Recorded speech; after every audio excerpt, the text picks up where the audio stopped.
Alright guys, just got back from lunch. I'm gonna start pulling the diff. What'd you have for lunch? Del shithole. I was gonna ask what her name was, but then you told me it was tacos. So. Oh. Sorry. Womp womp. Someone, because I can let this drain while I'm finished pulling the brakes apart. So I kind of killed two birds, one stone. Disgusting on this side. Dude, big time. How's the U joints? Let's check those while you're in there.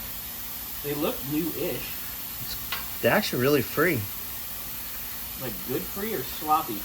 No, like good free. Oh, okay. That's good. Yeah, not like no play. Yeah, alright. Yeah, and they look fairly fresh.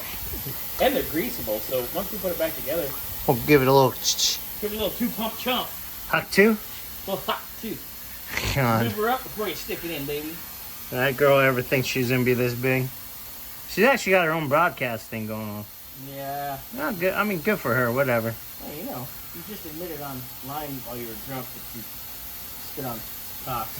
But, hey, you know what? You're making money on it. I'm all good with it. Nah, whatever. I think Bernsey spits on...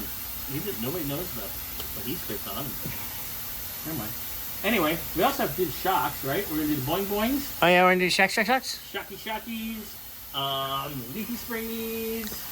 A little bit of everything. We got all the goods up in this bitch. It's going to be really nice. So hopefully I'm gonna get this all torn apart, cleaned up by the end of the day. And I mean, you know what you could do? Because you're pulling the gear out, and we have to bleed the brakes and everything anyway, because we're changing the wheel filters, you could technically undo the big brake line. I mean, take the whole housing out. Take the whole damn housing out and make life easy. Ah, hey, well, Bobby was actually using his little noggin there for once. Let's talk about under a PP. Anyways, all right, guys. Well, we'll get back to you in a minute.